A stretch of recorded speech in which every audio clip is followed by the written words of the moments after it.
Chicago, Illinois. It was 9:20 a.m. on Tuesday, October 15, 1932, when Frank Nitti sat in his office at the Lexington Hotel composing a telegram to Bumpy Johnson in New York, a message that would need to balance Chicago's commitment to protecting Johnson against the limitations of what Capone's organization could realistically do when their direct financial interests were not threatened, and when the conflict involved gambling operations rather than bootlegging territories. Nitti had received Johnson's message 3 days earlier, explaining that Dutch Schultz was attempting to take over Harlem's numbers rackets using violence and political pressure, that several black policy bank operators had already capitulated and were paying tribute to Schultz's organization, and that Johnson needed to know whether Chicago's protection extended to gambling operations or whether he would be fighting Schultz essentially on his own with only limited support from Capone's organization. The question was difficult because the bootlegging partnership that had justified Chicago's active protection of Johnson's Harlem operation was becoming less profitable as Prohibition appeared, headed toward repeal, because Chicago did not have direct financial interest in Harlem's gambling operations the way they'd had interest in bootlegging revenues, and because Schultz was a powerful and well-connected mobster whose organization had resources and political influence that made confronting him significantly more complicated than dealing with small-time operators who'd tested the Harlem boundaries in 1929.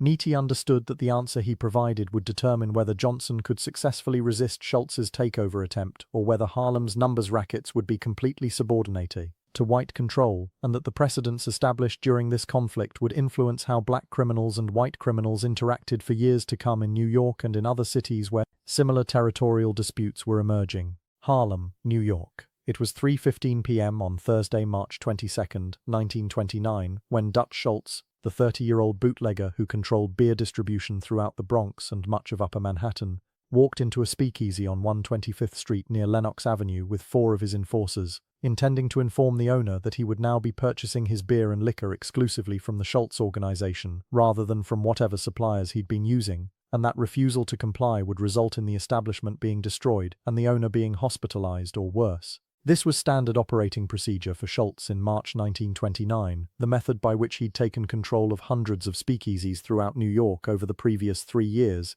using a combination of competitive pricing, reliable supply, and overwhelming violence to force independent operators and rival bootleggers out of business, and to build his empire into one of the most profitable criminal enterprises in the city, generating an estimated $2 million monthly from beer sales, numbers rackets, and various protection schemes. But what Schultz didn't know, what nobody had bothered to tell him before he walked into that Harlem speakeasy on March 22nd, was that the establishment he was attempting to take over had been purchasing its beer and liquor from Ellsworth Bumpy Johnson's distribution operation since late November 1928, which meant it was protected by an arrangement that Schultz's organization could not simply ignore without facing consequences that extended far beyond Harlem's borders. The speakeasy owner, a 45-year-old man named Marcus Webb who'd been operating the establishment since 1924 and who'd switched to Johnson's supply operation 3 months earlier because of better prices and more reliable deliveries, listened politely as Schultz explained the new arrangement, nodded as though he understood and accepted the terms, and then said something that changed the entire dynamic of the conversation. "I appreciate the offer, Mr.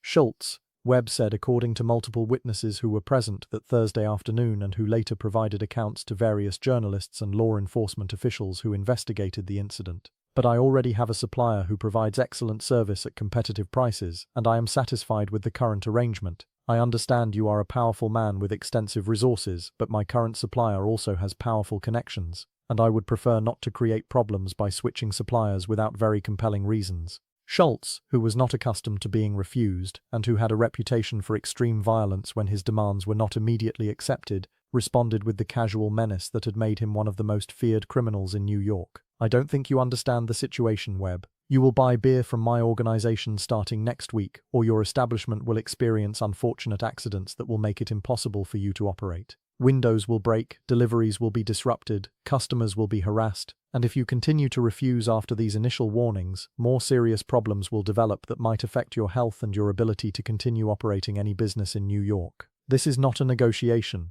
this is an instruction." Webb remained calm, which surprised Schultz and his enforcers, who expected the standard response of fearful compliance that they'd encountered hundreds of times before when making similar demands. "My supplier is Bumpy Johnson," Webb said quietly. "He works with Al Capone's organization in Chicago. Perhaps you should speak with Mr. Johnson before you make decisions about establishments that are already being serviced by his operation. I would not want you to create problems with Chicago without understanding the full situation. The mention of Capone's name changed the atmosphere in the speakeasy instantly. Schultz's enforcers, who moments earlier had been prepared to begin breaking furniture and threatening physical violence, suddenly looked uncertain, glancing at each other and then at Schultz, waiting for instructions about how to proceed. Schultz himself paused, clearly surprised by the information and calculating whether it was true or whether Webb was simply invoking Capone's name as a bluff to avoid being forced into Schultz's distribution network. "We will verify this information," Schultz said finally, his tone less threatening than it had been moments earlier. "If what you say is accurate, then we will need to discuss arrangements with Johnson and with his Chicago associates. If you are lying to me, you will discover that invoking Capone's name without authorization carries even more serious consequences than simply refusing my offer." Schultz and his men left the speakeasy without taking any further action, and according to multiple accounts, Schultz spent the remainder of Thursday afternoon and all day Friday, March 23rd, making inquiries about Johnson's operation, about his relationship with Capone, and about whether the claim that Harlem speakeasies purchasing from Johnson were protected by Chicago's most powerful bootlegger was legitimate or merely a rumor that Johnson had spread to discourage competition. By Saturday morning, March 24, 1929, Schultz had confirmed through multiple sources that Johnson did indeed have a formal partnership with Capone's organization, that the arrangement had been established in November 1928 following Johnson's trip to Chicago, that Capone was providing beer and liquor at wholesale prices, and that Johnson was distributing throughout Harlem, and most importantly, that Capone had made clear to other bootleggers operating in New York, including several Italian mob figures who had connections to both Chicago and New York operations, that Harlem was Johnson's territory, and that interference with Johnson's business would be considered interference with Capone's business. This last piece of information was critical, because it meant that Schultz could not simply use violence to take over Johnson's customers the way he'd taken over hundreds of other establishments. Any action against Johnson's operation would potentially trigger a response from Capone, and Schultz, despite his violent reputation and substantial resources, understood that going to war with Chicago's most powerful bootlegger over a relatively small territory in Harlem would be strategically foolish and potentially suicidal. Schultz requested a meeting with Johnson, and the two men met on Monday afternoon, March 26, 1929, at a neutral location, a restaurant on 133rd Street, that was not controlled by either man's organization. The meeting was attended by Schultz and two of his associates, by Johnson and William "Bub" Hewlett, and by Frank Nitty's representative from Chicago, a man named Michael Rossetti, who'd been sent to New York specifically to attend this meeting and to ensure that Johnson's interests were protected in any negotiation with Schultz. Rossetti's presence at the meeting sent a clear message that Chicago was taking the situation seriously, and that Schultz would need to negotiate rather than simply impose his will through violence and intimidation. According to multiple accounts of the meeting, including detailed testimony that Schultz later provided to law enforcement officials when he was being investigated for tax evasion, the negotiation was tense but ultimately resulted in an agreement that established clear territorial boundaries between Schultz's operations and Johnson's operations in Harlem. Schultz opened the meeting by explaining that he controlled beer distribution throughout the Bronx and much of Upper Manhattan, that he'd been expanding into Harlem gradually over the previous year, and that he had not been aware that Johnson had established a formal partnership with Capone's organization that gave Johnson exclusive distribution rights in the black neighborhoods of Uptown Manhattan. This was partially true and partially diplomatic fiction. Schultz had heard rumors about Johnson's Chicago connections, but he'd dismissed them as exaggeration and had assumed that Johnson was just another small-time black bootlegger who could be easily intimidated or eliminated if he refused to accept subordination to Schultz's organization. The discovery that Johnson actually had Capone's backing and that Chicago was willing to send a representative to New York to attend negotiation meetings forced Schultz to reconsider his assumptions and to treat Johnson as a legitimate competitor rather than as someone who could be casually crushed. Johnson's position was straightforward and non-negotiable. "I have been distributing beer and liquor in Harlem since November 1928, he explained. "My operation services approximately 75 establishments currently, with plans to expand to 100 or more by the end of this year. I purchase product from Mr. Capone's organization in Chicago, and I have his commitment that my territory in Harlem will be protected from interference. I am not looking to expand beyond Harlem into the Bronx or into other areas where you already have established operations. I am content to build my business in the black neighborhoods where I have natural advantages due to my relationships with the community and where you would face significant difficulties operators effectively, but I will not accept demands that my customers switch to your organization, and I will not agree to pay tribute or percentages to your operation for the right to conduct business in my own territory.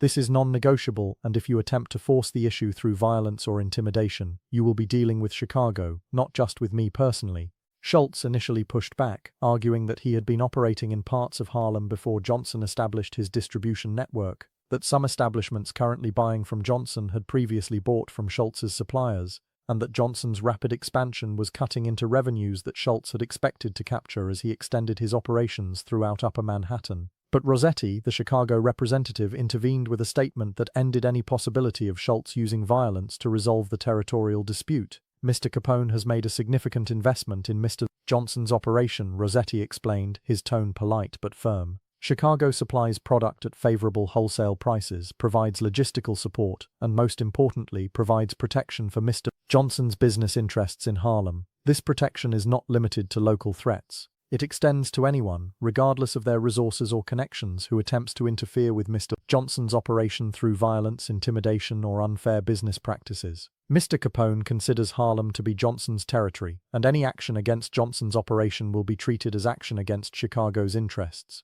We understand that you have substantial resources, Mr. Schultz, and we respect your position in New York. But we need to be very clear that if you choose to pursue this conflict, you will not be fighting just a local operator in Harlem. You will be fighting Chicago, and that is a war that nobody wins, especially over a relatively small territory that generates perhaps $20,000 to $30,000 monthly in revenues, which is a fraction of what both our organizations earn from other operations. The smart approach, the business-like approach, is to recognize that Harlem is Johnson's territory, that the rest of Upper Manhattan and the Bronx remain your territory, and that both operations can coexist profitably without the violence and disruption that would result from a territorial war. Schultz, who was violent but not stupid, understood immediately that he was being offered a face-saving compromise that would allow him to avoid war with Chicago while maintaining his control over his existing operations. After approximately 90 minutes of discussion, the three men reached an agreement that established clear boundaries and that, most importantly, established the precedent that Johnson's Harlem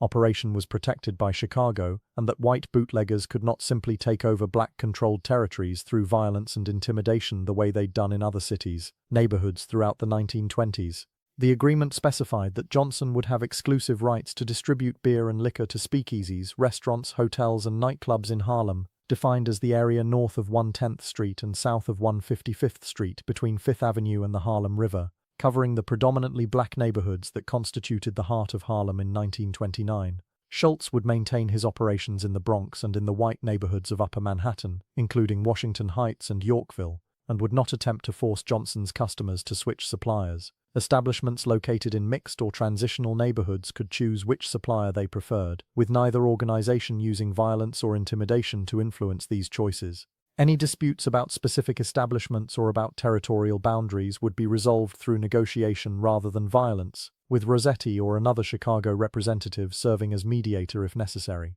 And most importantly, the agreement specified that both men would respect each other's territories and would not support or encourage third parties to cause problems in the other's territory. This last provision was critical, because it prevented Schultz from using proxies to attack Johnson's operation while maintaining plausible deniability, and it gave Johnson clear recourse through Chicago if Schultz violated the spirit of the agreement, even if he adhered to its technical terms. The March 26th meeting and the agreement that resulted from it represented a watershed moment in New York organized crime, the first time that a black criminal operator had negotiated as an equal with a major white bootlegger, the first time that territorial boundaries had been established that recognized black control over a significant geographic area, and most importantly, the first time that a major white mobster had been forced to back down from territorial expansion plans because of a black operator's connections to a more powerful white organization. The story of what happened in late March 1929 spread rapidly through New York's criminal underworld, and the message was clear.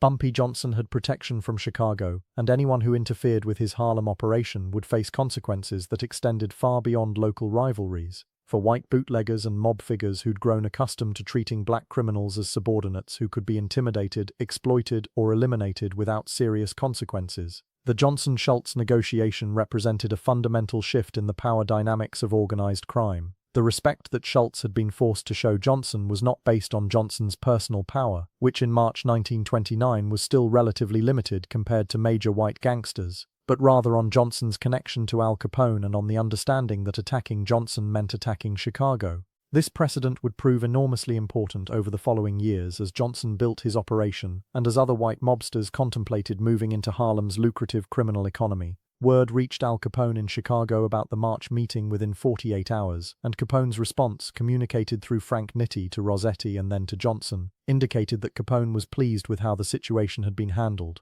Nitti sent Johnson a telegram on Wednesday, March 28, that read, quote, "Mr. Capone congratulates you on successful negotiation with Dutch. You handled situation professionally and achieved favorable outcome without violence. This demonstrates that you understand business principles and strategic thinking. Continue building your operation in Harlem. Chicago will provide support and protection as needed. Boundaries established with Dutch should be respected by all parties. If problems arise, contact us immediately. Regards, Nitti." End quote. The telegram, which Johnson saved and which was later found among his papers after his death in 1968, represented formal confirmation that Chicago recognized the importance of the territorial agreement and that Capone was committed to enforcing the boundaries that had been negotiated. The respect that the March 1929 agreement commanded was tested multiple times over the following months and years, as various white mobsters, criminal organizations, and independent bootleggers attempted to move into Harlem or to force Johnson's customers to switch suppliers, only to discover that Johnson's Chicago protection was real and that violating the territorial agreement carried serious consequences. In May 1929, 2 Italian bootleggers from Brooklyn attempted to sell beer to 3 Harlem speakeasies that were purchasing from Johnson's operation, offering prices that undercut Johnson by approximately 15% and suggesting that the establishment owners would be wise to switch suppliers before problems developed. The speakeasy owners, who'd been trained by Johnson's organization to report any such approaches immediately, contacted Johnson within hours. Johnson sent word to Frank Nitti in Chicago, explaining the situation and requesting guidance about how to handle Brooklyn bootleggers who were apparently unaware of the territorial agreements. Nitti's response came back within 24 hours. The Brooklyn operators should be informed that Harlem is Chicago's territory through Johnson's operation, Nitti wrote. If they do not immediately cease their activities in Harlem, Chicago will contact their bosses in Brooklyn and make clear that continued interference will create problems for Brooklyn's relationship with Chicago in other business matters. This is not a threat, it is simply making clear that territorial agreements must be respected by all parties, and that organizations attempting to operate in protected territories will face consequences that extend beyond local disputes. Johnson arranged a meeting with the 2 Brooklyn bootleggers, explained the situation, showed them Nitti's message as proof that Chicago was backing his operation, and gave them a simple choice: leave Harlem immediately and permanently, or face consequences that would involve not just Johnson's organization but Chicago's substantial resources and influence with Brooklyn's mob leadership. The 2 bootleggers, who were small operators working for larger Brooklyn organizations, understood immediately that they'd made a serious mistake by operating in Harlem without first checking whether the territory was protected. They left Harlem that same day and never returned, and according to sources in Brooklyn's criminal underworld, they were severely disciplined by their own bosses for creating potential problems with Chicago over a small-scale bootlegging operation that wasn't worth the political complications. In September 1929, a more serious challenge emerged when a group of Irish gangsters from the West Side, led by a criminal named Patrick Riley, attempted to take over several Harlem speakeasies through violence, sending armed men to threaten establishment owners and to destroy property until the owners agreed to purchase beer and liquor from Riley's organization. Riley had apparently heard about Johnson's Chicago connection, but had dismissed it as exaggeration, believing that Capone would not actually intervene in a local dispute in Harlem over a few speakeasies. This was a serious miscalculation. Johnson responded to the Irish gang's violence by first attempting negotiation, sending word to Riley that the speakeasies being targeted were part of Johnson's distribution network and that the violence needed to stop immediately. Riley ignored the warning and continued the campaign of intimidation, apparently believing that Johnson was bluffing about Chicago's support or that Capone would not care about a small-scale territorial dispute in Harlem. Johnson then contacted Nitti, explained that the Irish gang had been warned but had continued their violent activities, and requested permission to respond with force. Nitti's reply authorized Johnson to defend his territory but specified that the response should be measured and should avoid escalation that might draw unwanted attention from law enforcement. Johnson sent a team of 6 men, including several who'd received training from Chicago enforcers during visits to the Midwest, to confront Riley's gang. The confrontation occurred on September 19, 1929, outside a speakeasy on 137th Street where Riley's men were preparing to make another intimidation visit. Johnson's men intercepted them on the street, and according to witnesses, what followed was a brief but violent encounter that left two of Riley's enforcers hospitalized with serious injuries and sent a clear message that Johnson's operation could and would defend itself with professional violence when necessary. But the more important message came 24 hours later when Frank Nitti contacted several Italian mob figures in New York who had working relationships with the Irish gangs, explaining that the West Side Irish had violated a Chicago-protected territory and that Chicago expected the Irish leadership to discipline Riley and to ensure that no further incursions into Harlem occurred. The Italian mobsters, who valued their relationships with Chicago and who understood that Capone's organization could make problems for their own operations if they didn't respond appropriately, put pressure on the Irish gang leadership to shut down Riley's Harlem operation immediately. Within 72 hours of the street confrontation, Riley had been ordered by his own bosses to abandon any plans for operating in Harlem. To pay compensation to the speakeasy owners his men had threatened, and to issue a formal apology to Johnson's organization for the territorial violation. The speed and completeness of the Irish retreat demonstrated to New York's criminal underworld that Chicago's protection of Johnson's operation was not merely symbolic but involved actual enforcement, mechanisms that could mobilize multiple organizations to respond to violations of the territorial agreements. The September incident also demonstrated something else that would prove important in the years that followed. Chicago was willing to use its influence with Italian mob figures in New York to protect Johnson's operation even when the threat came from non-Italian criminals like the Irish gangs. This meant that Johnson's protection extended beyond just Italian disputes and covered threats from any criminal organization regardless of ethnic composition. This broad protection made Johnson's position in Harlem far more secure than it would have been if he'd only had protection against Italian competitors, and it meant that white mobsters from any background had to respect the boundaries that had been established in March 1929. By the end of 1929, approximately 9 months after the initial Schultz negotiation, Johnson's Harlem operation was servicing over 100 establishments, generating weekly revenues of approximately $18,000 to $25,000, and had established a reputation as untouchable due to Chicago protection. White bootleggers operating in New York had learned through multiple incidents that attempting to move into Harlem meant confronting not just Johnson's local organization but Chicago's extensive resources and influence, and that the costs of such a confrontation far exceeded any potential benefits from capturing a relatively small territory that generated modest profits compared to the massive bootlegging operations in Manhattan, Brooklyn, and the Bronx. The respect that Johnson commanded by late 1929 was grudging in many cases, because white mobsters resented being forced to treat a black operator as an equal and to acknowledge that they could not simply take over territory that they viewed as naturally subordinate to white control. But the respect was real and it was enforced because Chicago made clear that violating the territorial agreements would have consequences that extended far beyond Harlem's boundaries. The Johnson-Capone arrangement also began to influence how other white mobsters thought about territorial agreements and about relationships with black criminals in general. If Chicago was willing to protect a black operator's territory and to enforce boundaries that prevented white mobsters from expanding into black neighborhoods, then perhaps the traditional assumption that black criminals would always be subordinate to white control needed to be reconsidered. This was revolutionary thinking in 1929 America, where racial segregation was enforced by law in the South and by custom in the North, where black people were systematically excluded from most legitimate economic opportunities, and where the idea of black criminals operating as equals with white criminals would have seemed absurd to most people. But organized crime was different from legitimate society in important ways. Criminals judged each other based on competence, on the ability to generate revenue, on connections and resources, and on the capacity for violence when necessary. Race mattered in organized crime, but it mattered less than in the legitimate economy, because criminal organizations needed talented people regardless of their ethnic background and because rigid racial hierarchies sometimes interfered with profitable operations.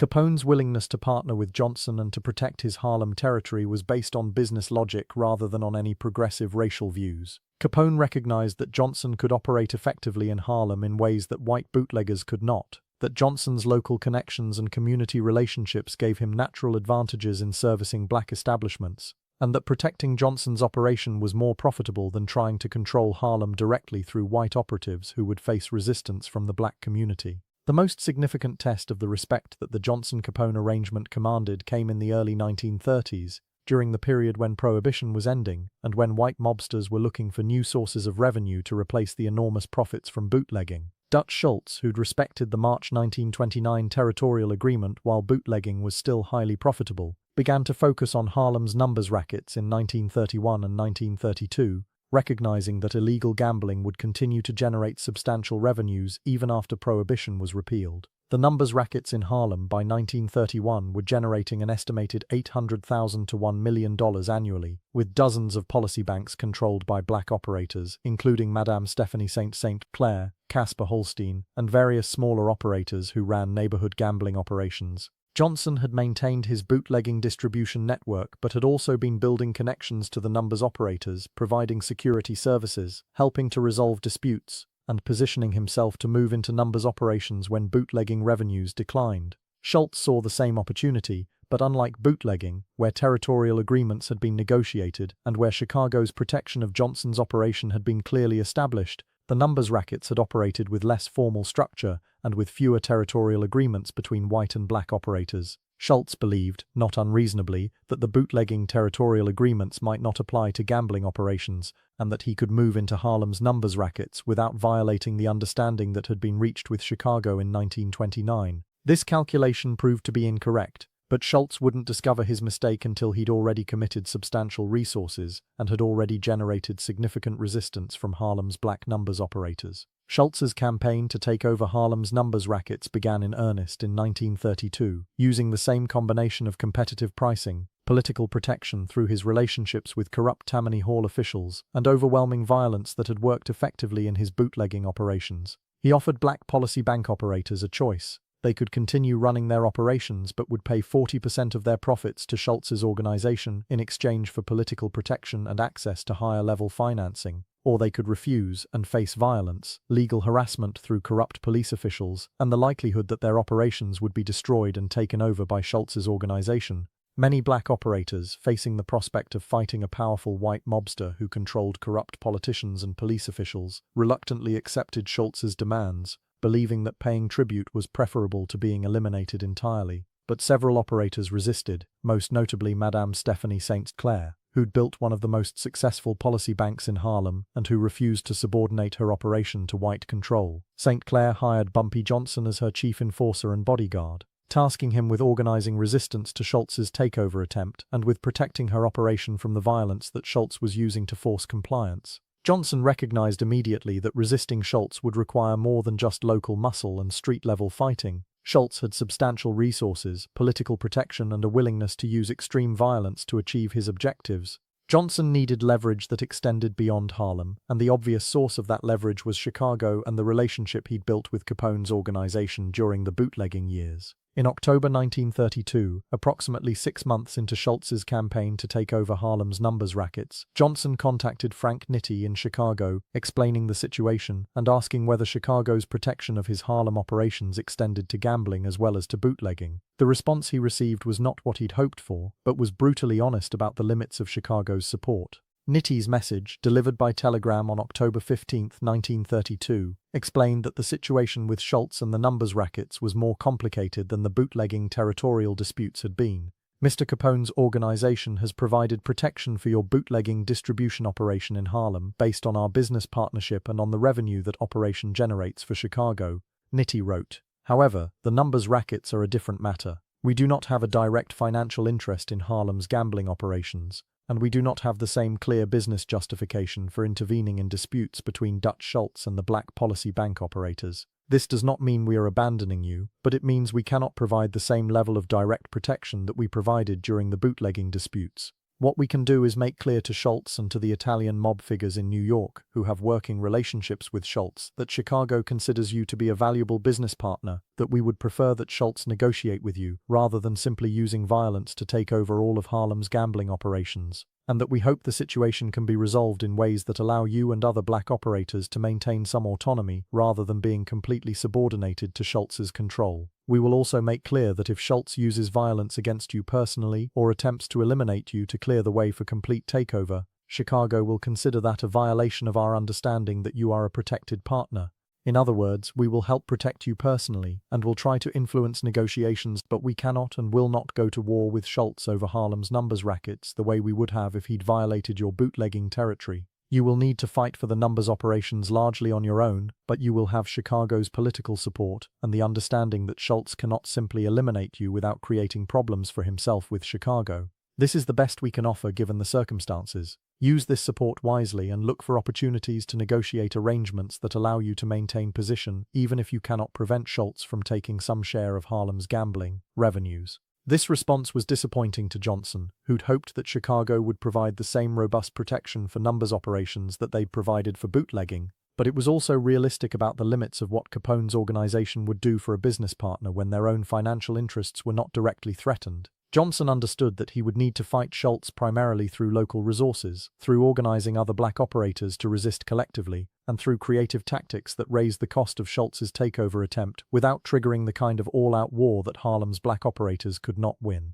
But he also understood that Chicago's partial support, the indication that Schultz could not simply kill Johnson without consequences, gave him more protection than most black criminals could ever hope to have when facing a powerful white mobster, and that he could use Chicago's name strategically even if he couldn't rely on Chicago to send enforcers or to intervene directly in the numbers war. Johnson's strategy for resisting Schultz combined guerrilla warfare, political maneuvering, and strategic use of his Chicago connections to raise the costs of Schultz's takeover and to position himself as a negotiator who could deliver peace between Schultz and the black policy bank operators. Throughout late 1932 and 1933, Johnson led attacks against Schultz's collection operations in Harlem, kidnapping and sometimes killing Schultz's enforcers who were collecting tribute from black policy banks, bombing several locations where Schultz's organization was operating gambling operations, and generally making it clear that taking over Harlem's numbers rackets would not be as easy as Schultz had anticipated. These attacks were carefully calibrated to avoid escalating to the level where Schultz would decide to eliminate Johnson completely, but they were serious enough to cause real problems for Schultz's operations and to demonstrate that continued resistance was possible even against a much more powerful opponent. At the same time, Johnson worked to organize other black policy bank operators into a loose coalition that could negotiate collectively with Schultz rather than being picked off individually. This was difficult because many operators were primarily concerned with preserving their own positions and were willing to accept Schultz's terms if it meant avoiding violence. But Johnson argued persuasively that collective resistance would give them better negotiating positions than individual surrender, and that Chicago's support, even if limited, gave them leverage that they wouldn't have if they were fighting entirely on their own. Johnson also used his Chicago connections to influence discussions between Schultz and Italian mob figures who were beginning to consolidate their own power in New York. Through Nitti, Johnson arranged for Charles Lucky Luciano, who was emerging as the most powerful Italian mobster in New York in the early 1930s, to receive information about Johnson's capabilities, his connections to Chicago, and his value as a potential partner who could manage Harlem operations more effectively than Schultz's heavy-handed approach was managing them. This was strategic positioning for a future that Johnson could already see coming, the eventual murder or elimination of Schultz, and the opportunity to negotiate new arrangements with whoever took over Schultz's operations.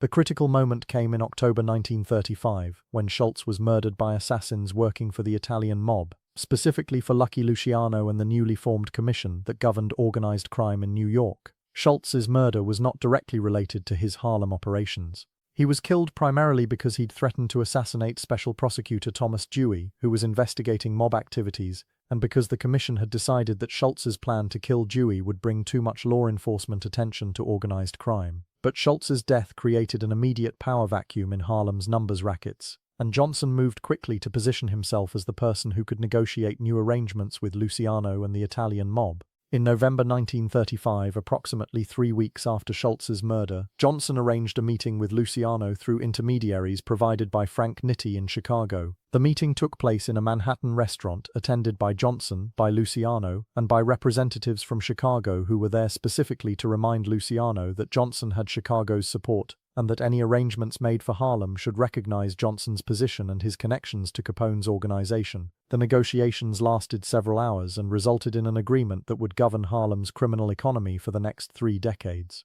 Johnson would control day-to-day operations of the numbers rackets in Harlem, managing the policy banks, collecting revenues, handling street-level enforcement, and serving as the primary contact between the black community and the Italian mob. Luciano's organization, later formalized as the Genovese crime family, would receive approximately 30% of the net profits from Harlem's gambling operations in exchange for political protection, access to higher-level financing when policy banks needed to cover large payouts, and general oversight that would prevent other white criminal organizations from attempting to take over Harlem. Johnson would maintain significant autonomy in how he managed Harlem operations, with the understanding that he would consult with the Italian mob on major decisions, but would have day-to-day control over the details of running the gambling businesses. And critically, the agreement specified that Johnson's position was protected by both the Italian mob and by Chicago, meaning that no one within the New York criminal hierarchy could eliminate or replace Johnson without approval from both Luciano and from Capone's organization. This last provision was Frank Nitti's contribution to the negotiation, his way of ensuring that Chicago's investment in Johnson's development over the previous 7 years would be protected even though Chicago did not have direct financial interest in Harlem's gambling operations. The November 1935 agreement represented the culmination of everything that had begun with Johnson's November 1928 meeting with Capone in Chicago. The respect that white mobsters had been forced to show Johnson during the bootlegging years, the territorial boundaries that had been established and enforced through Chicago's power and influence, the understanding that Johnson could not be eliminated casually without creating problems with Chicago, all of these factors contributed to Johnson's ability to negotiate a favorable arrangement with Luciano after Schultz's death. Without Chicago's protection and without the precedents that had been established during the bootlegging years, Johnson would almost certainly have been subordinated completely to Italian control or eliminated as a potential source of resistance, the way black operators in other cities were typically treated when white mobs moved into black neighborhoods.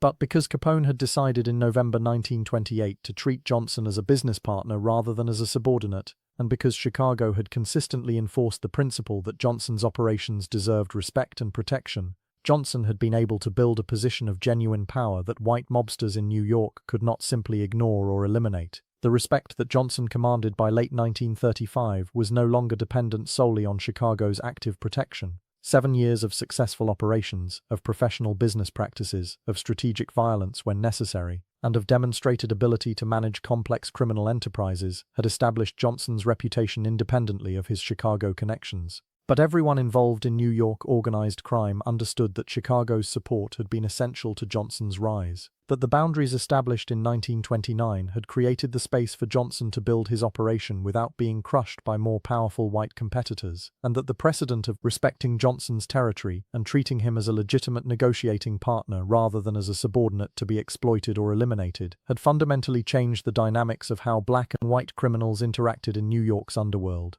The story of how Al Capone and Bumpy Johnson made a deal in 1928 and how every white mobster had to respect it became part of the oral history of New York organized crime, a tale that demonstrated several important principles about power, respect, and the sometimes surprising ways that criminal enterprises operated across racial lines in ways that legitimate society rarely matched. The first principle was that power in organized crime came not just from violence and intimidation but from strategic alliances and from the credibility that came with powerful backing. Johnson in 1928 had been a relatively minor criminal operator with limited resources and local influence in Harlem. But Capone's decision to partner with him and to provide protection and resources transformed Johnson's position completely, giving him leverage that he could never have achieved on his own and forcing white mobsters to treat him with respect that would have been unthinkable if he'd been operating independently. The second principle was that territorial agreements mattered and could be enforced if the parties backing those agreements had sufficient power and determination. The March 1929 agreement between Johnson and Schultz, mediated by Chicago's representative,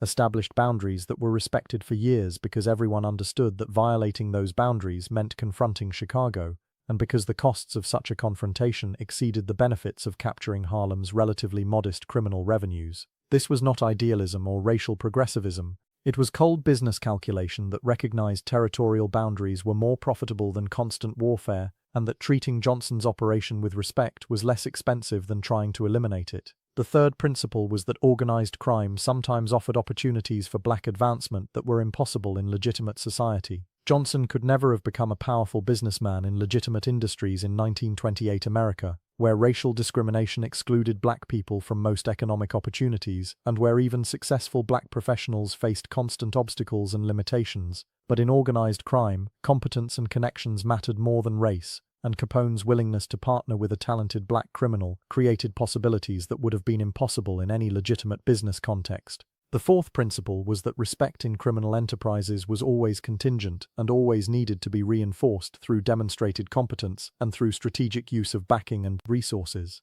Johnson's respect from white mobsters in the early years came primarily from his Chicago connections. But as he built his operation and demonstrated his abilities over time, his respect increasingly came from his own achievements and reputation. By the 1940s and 50s, white mobsters respected Johnson not primarily because of his historical connection to Capone, who was imprisoned in 1931 and died in 1947, but because Johnson had proven himself as a competent and reliable partner who could manage complex operations, who honored agreements, who could be ruthless when necessary, but who preferred negotiation to violence, and who commanded genuine loyalty from Harlem's black community in ways that white mobsters could never match. The Capone connection had provided the foundation for Johnson's rise, but Johnson himself had built on that foundation to create a position of genuine power that lasted until his death in 1968. The respect that the 1928 deal commanded extended beyond just the specific arrangements between Johnson and various white mobsters. It influenced how other black criminals thought about their possibilities and their relationships with white organized crime.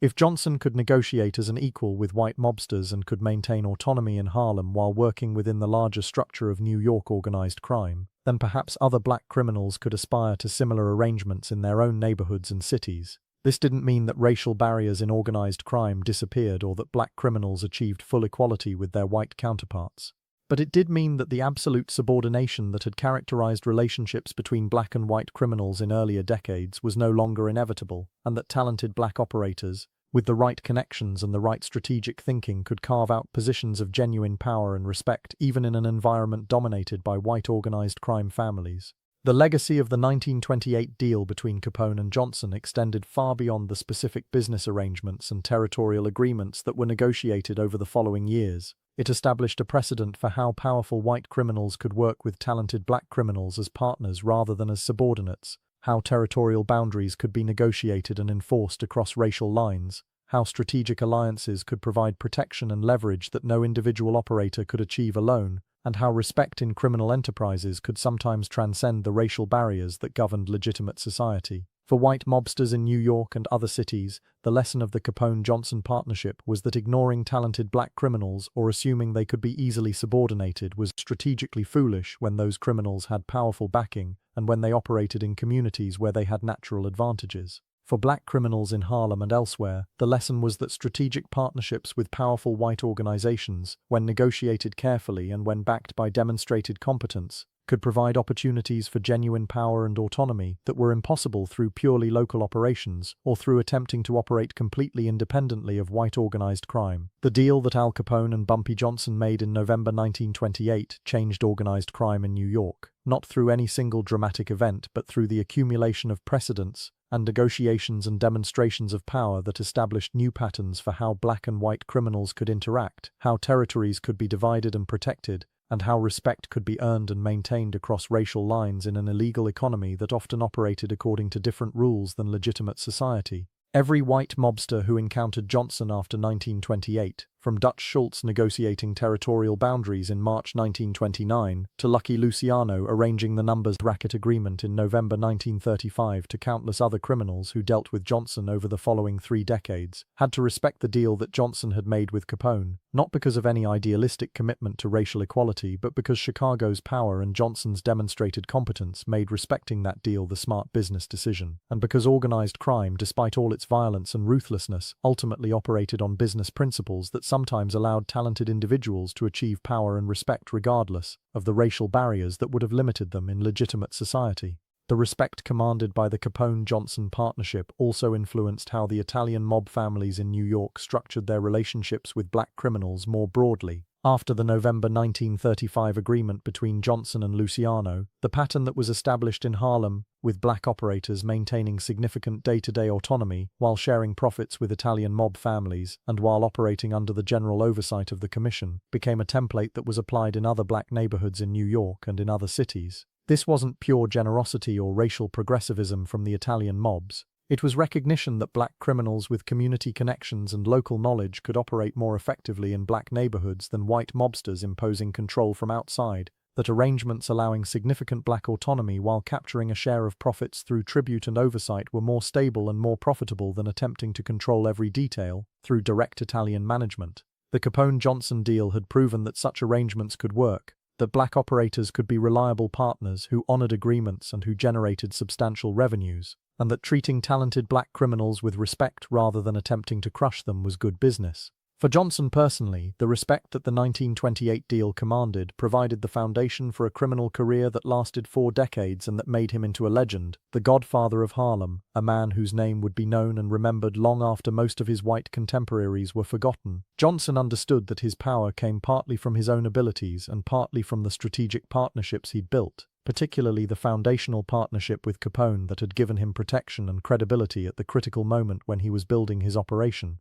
He never forgot that it was Capone's decision to treat him as a partner rather than as a subordinate that had made everything else possible, and he maintained his connections to Chicago even after Capone's imprisonment in 1931 and even after Capone's death in 1947, recognizing that those connections continued to provide leverage and respect long after the specific business arrangements had evolved or ended. When Johnson died of a heart attack on July 7, 1968 at Wells Restaurant in Harlem, surrounded by friends and associates who'd known him for decades, the respect he commanded was universal and genuine. Black criminals and legitimate community leaders in Harlem mourned the loss of a man who'd been both a ruthless gangster and a community protector, someone who'd helped poor families, who'd supported churches and schools, who'd provided jobs and opportunities in an economy that excluded black people from most legitimate paths to prosperity, and who demonstrated that black men could achieve power and respect even in environments dominated by white organizations and white assumptions of racial superiority. White mobsters from the Italian families that had worked with Johnson for decades sent representatives to his funeral, paying respects to a man who'd been a reliable partner, who'd honored agreements,